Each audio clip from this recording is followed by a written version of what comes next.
नमस्कार, election express के साथ मैं रीमा प्रसाद। आज सीतामढ़ी में वीआईपी सीट सीतामढ़ी की कहानी किसी और हाई प्रोफाइल सीट से जुदा नहीं है। 3 दफे विधायक रहे सुनील कुमार पिंटू, मंत्री भी रहे, लेकिन सिर्फ और सिर्फ वादों की फारिश जनता को थमाने के लिए। हालांकि विकास की हसरतें लिए जनता अगर ध्रुवीकरण का शिकार होती है, फिर बदलाव की उम्मीद यहाँ मुंगेरी लाल के हसीन सपने जैसे।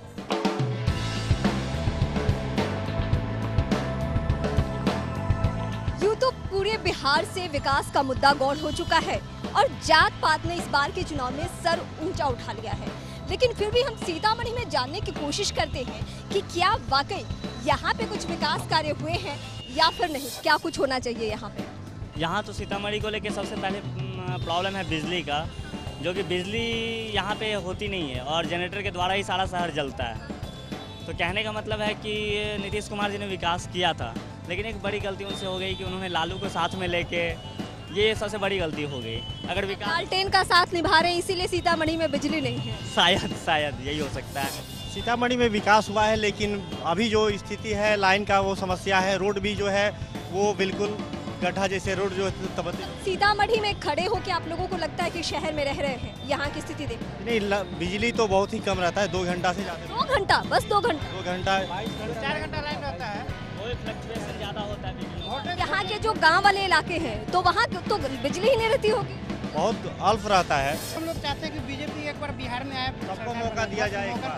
7.5 साल तो बीजेपी थी। आपके जो विधायक है 4 दफा तक अस्पताल में काम हुआ है ना, अस्पताल में सब चीज भी था यहाँ पर। जब भी मतलब कहते हैं तो लोग कहता है कि भाई जो है यहाँ पिंटू है, बीजेपी के नाम पर दे दो, विकास करेगा, लेकिन आज तक कुछ किए नहीं। हम लोग तो नीतीश कुमार को ही वोट देंगे। हाँ, नीतीश कुमार जैसा नेता इस बिहार में नहीं है। नीतीश कुमार का आना जरूरी है, बस एक ही गलत किए हैं, वो गठबंधन कर लिए। गठबंधन नहीं, वो अकेला आते तो आप माफ करके उनको वोट देंगे। हाँ, फिर भी वोट देंगे, क्योंकि नीतीश आने के बाद ही बाहर आएगा। पिंटू बाबू अब तक सीतामढ़ी के अंदर 2 बार विधायक बन चुके हैं, मगर उन्होंने आज तक जो सीतामढ़ी के अंदर कोई काम नहीं किया है। सीतामढ़ी के लिए पिंटू जी बहुत ही अच्छे नेता हैं, बहुत ही काम किए हैं। सीतामढ़ी के शहरी वोटर का तो आपने मिजाज जाना, लेकिन जानना ये जरूरी है कि सीतामढ़ी से सटे हुए जो ग्रामीण तबके हैं, जो ग्रामीण इलाके हैं, वहाँ के लोग किन किन समस्याओं से जूझ रहे हैं और वोट देने वक्त उनके दिमाग में क्या कुछ चलता है। दिक्कत है ये है ना लाइन अबैया ना कोनो चीज अबैया, सब कुछ में लोग अथिए होइया, मटिया तेल कमे मिले छै, सब कुछ है। और कथी कहूँ, नेता आते हैं यहाँ, नेता अबैया तो शाम के भागल चल जाए। कोई नेता नहीं आता, वोट लेकर जाता है, जीत के चला गया। नहीं तो आपको कैसे वोट दे देते हैं? जब नेता नहीं आते हैं तो वोट कैसे देते? वोट तो दे देते हैं, तो वहाँ पहले आता है, हम सब छाप देते हैं किसान का। ये कोई काम नहीं हुआ, ये वो हॉस्पिटल तो बाकी है, हुआ कोई काम नहीं। 4 रुपये से बमरी हो गया। डॉक्टर 1 घंटा आता है, अब भाग जाता है ना, आज जाइएगा तो कहेगा कि दवाई। यहाँ पे आप लोगों को दिक्कत हो रही है क्या कि लालू से मिल गए हैं नीतीश कुमार, तो कोई प्रॉब्लम नहीं? थोड़ा प्रॉब्लम हुआ जो मैंने थोड़ा अधिक घोटाला कर लगे, लेकिन अभी मैंने फिलहाल नीतीश कुमार ऐसा नेता है। यादव इलाका है क्या? यादव इलाका है ये। सुनिए ऐसा बात, अभी बिहार जो भी है वो सब नीतीश कुमार के बदौलत है। अभी बिहार का जो भी मान सम्मान थोड़ा भी मिला हुआ है, तो पहले तो सफा चौपट था, लेकिन बिहार में जो भी विकास हुआ है, थोड़ा भी हुआ है, तो सब नीतीश कुमार के बदौलत। इसलिए मतलब यहाँ नीतीश कुमार को लालू से मिलने की गलती जो है वो माफ कर दी। हम माफ दी गई, माने आगे अच्छा करेंगे यही सोचकर, क्योंकि लालू प्रसाद तो खुद सीतामढ़ी में लोगों ने नीतीश कुमार को माफ कर दिया है। भले ही वो लालू से मिल गए हैं, लेकिन ये लोग कह रहे हैं कि नहीं, हम भरोसा उन्हीं पे करेंगे क्योंकि उनका विकास कार्य दिख रहा है। अब इन सारे समीकरणों को देखते हुए सुनील कुमार पिंटू के आगे चुनौती बहुत है।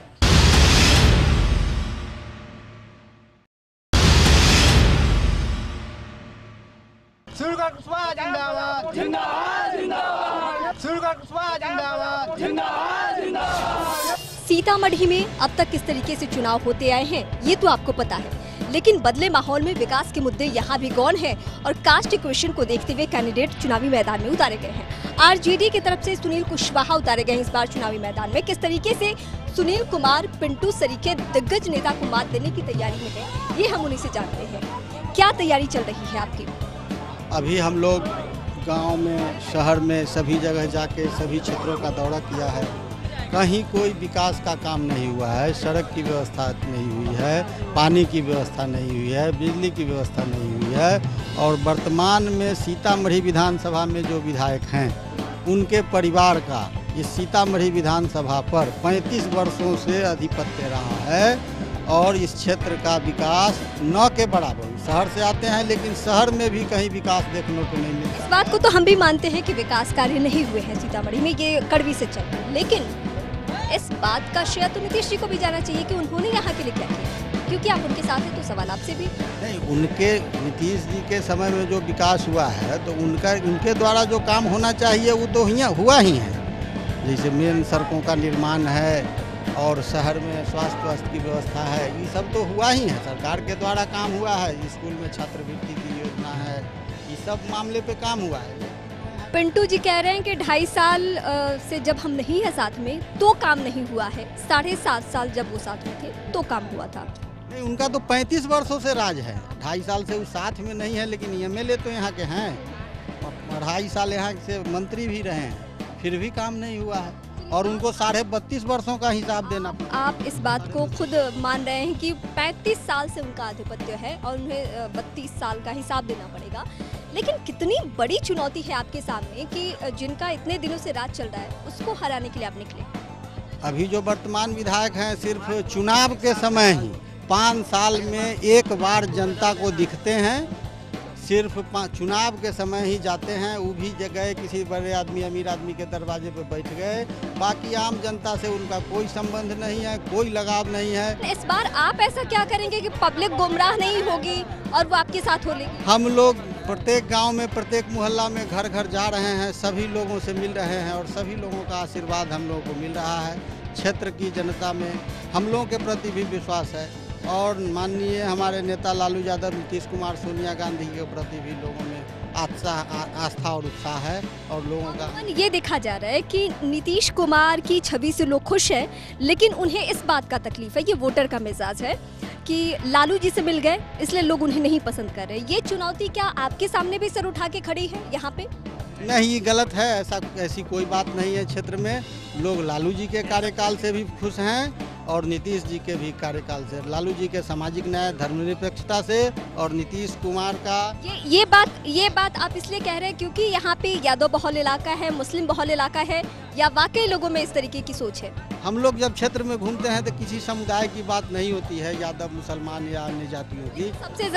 लेकिन सबसे ज्यादा आरोप लालू जी पे ही लगता रहा है कि लालू जी कास्ट की बात करते हैं, लालू जी अगड़ा पिछड़ा की बात करते हैं। तो इस मिथ को कैसे आप तोड़ रहे हैं? लालू जी कभी कास्ट की बात नहीं करते हैं, लालू जी अमीर गरीब की बात करते हैं। क्योंकि आप पहली दफा चुनाव लड़ रहे हैं, क्या मुद्दे काम करें? क्योंकि आपके सामने दिग्गज चेहरा बीजेपी का और वो मंत्री भी रह चुके हैं, तो किस तरीके से आप आगे बढ़ रहे हैं और वोटरों के मन में क्या चल रहा है सीतामढ़ी को लेकर?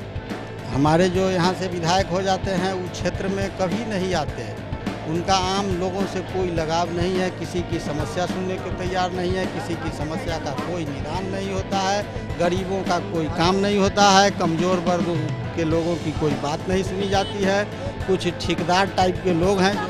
सीतामढ़ी शहरी इलाका है और ऐसा कहा जाता है कि शहरी वोटर्स जो होते हैं वो बीजेपी के कैडर वोटर्स होते हैं। तो ऐसे में आप कैसे संभाली करेंगे बीजेपी के जो कैडर वोटर्स है, शहरी वोटर्स है, पढ़े लिखे वोटर्स है? हम लोग शहर में भी विभिन्न इलाकों में, विभिन्न मोहल्लों में गए हैं, दुकानदारों लोगों से भी मिले हैं, सभी लोग उनके कार्यशैली से नाराज़ हैं और इस बार सारा लोग उनके खिलाफ है और हम लोगों को सभी जगह आशीर्वाद मिल रहा है, सभी लोगों का प्यार स्नेह मिल रहा है। चलिए, पब्लिक का कितना स्नेह नहीं मिल रहा है ये देखने वाली बात होगी, लेकिन कड़वी सच्चाई ये है कि सीतामढ़ी में भी विकास के मुद्दे गौण हो चले हैं और कास्ट इक्वेशन यहाँ सर चढ़कर बोल रहा है।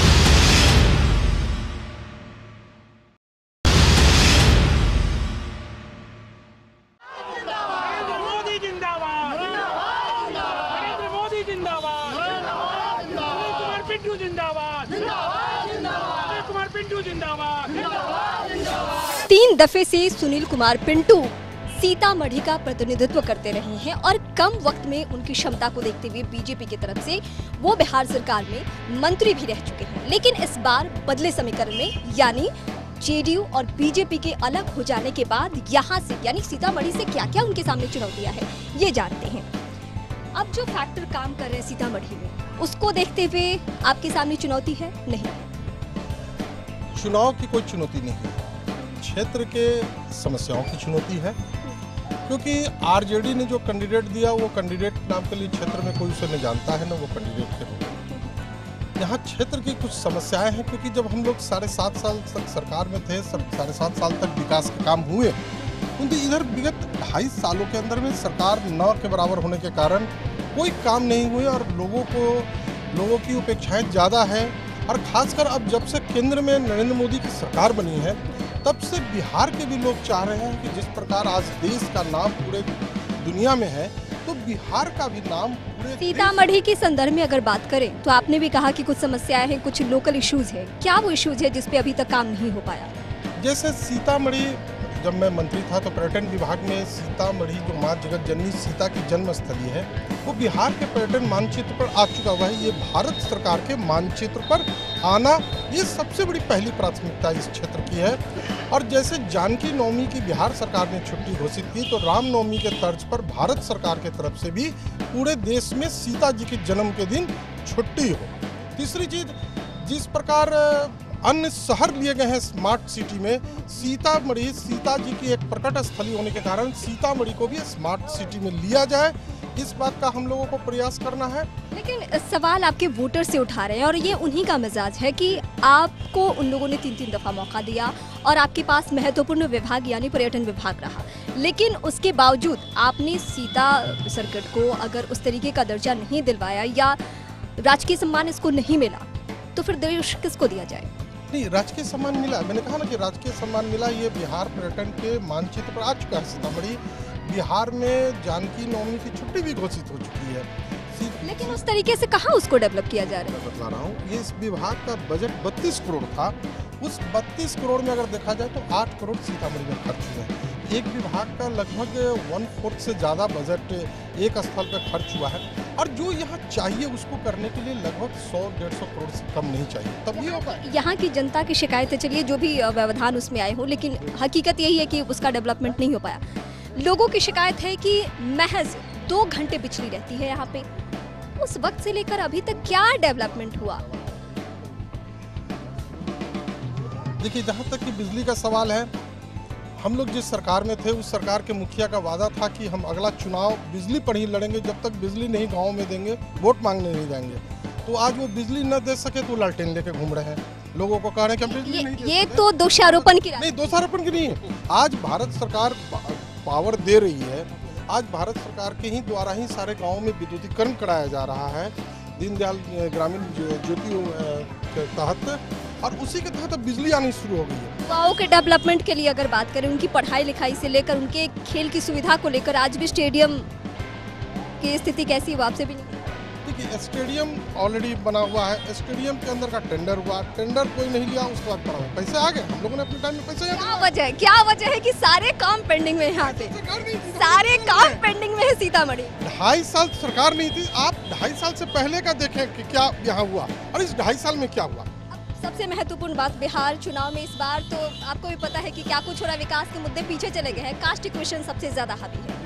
पिछले बार के चुनाव से तुलना करिए, आपका जो हार जीत का जो फासला था वो महज 5000 वोट से ज्यादा का नहीं था, तो यानी पिछले दफा भी आपको कड़ी चुनौती थी। उसको देखते हुए अब जब महागठबंधन का कैंडिडेट आपके सामने है, तो क्या महसूस कर रहे हैं? देखिए, एक तो पहली बात है कि हम लोग जात के नाम पर लड़ाई नहीं कर रहे हैं, परंतु ठीक है, बिहार के अंदर में पिछड़ा के नाम पे जात के बिना चुनाव नहीं होते हैं, ये भी बात सत्य है।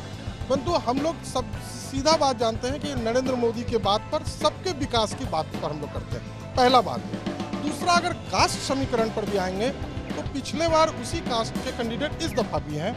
उस दफा उनके साथ जो कास्ट जुड़े थे, अगर देखा जाए तो उसमें से बहुत सारे कास्ट उधर से निकल के इधर के एनडीए के गठबंधन में आ गए। परंतु हम लोग सबके विकास की बात कर रहे हैं, हम लोग किसी भी जात की बात नहीं कर रहे हैं। पूरे वोटर ने जिस तरह पार्लियामेंट के अंदर अपना मन बना लिया था कि हमें नरेंद्र मोदी को प्रधानमंत्री बनाना है, ठीक उसी दफा इस दफा बिहार की जनता ने मन बना रखा है। 2 फेज बीजेपी की सरकार बनाई। 2 फेज का चुनाव होने के बाद भी ये बात कहेंगे? हाँ, 2 फेज के चुनाव के बाद भी दावा करते हैं कि बीजेपी की सरकार बनेगी। 2 फेज के चुनाव से तो महागठबंधन बल्ले बल्ले की स्थिति में आ गया। बल्ले बल्ले अब वो अपना कर ले, परंतु जब चुनाव आएगा तो चुनाव के बाद जिस तरह पार्लियामेंट के अंदर में था, किसी पंडित ने नहीं कहा था कि अकेले भारतीय जनता पार्टी 281 सीट लाएगी, उसी तरह उस वक्त तो लोगों ने कहा था गच्चा खा गए दिल्ली में सब। इस दफा भी बिहार में पूर्ण बहुमत के साथ बीजेपी की सरकार और एनडीए गठबंधन की सरकार बनेगी। चलिए, अपनी अपनी पार्टी के दावे हैं कि बीजेपी की गवर्नमेंट बनेगी या महागठबंधन की गवर्नमेंट बनेगी, लेकिन ये पहला चुनाव ऐसा है जहां पे सारे राजनीतिक पंडित जो हैं उनके दिमाग में कुछ ऐसा नहीं चल पा रहा है जिससे वो अनुमान लगा पाए कि किसकी गवर्नमेंट बन रही है। सीता मैया की जन्मस्थली सीतामढ़ी से आज हमने जो चुनावी समीकरण आपको दिखाए, उसको देखकर आपने ये तो अंदाजा लगा ही लिया होगा कि कुछ हद तक नेताओं से अलग हटकर हम जिम्मेदार हैं कुछ बातों को लेकर, क्योंकि विकास के मुद्दे हम भूलकर क्यों जातीय गुलबंदी के शिकार हो जाते हैं। दिग्गजों के क्षेत्र सीतामढ़ी से आज फिलहाल इतना ही। किसी और दिन किसी और दिग्गज के क्षेत्र में आपको लिए चलेंगे। तब तक के लिए नमस्कार।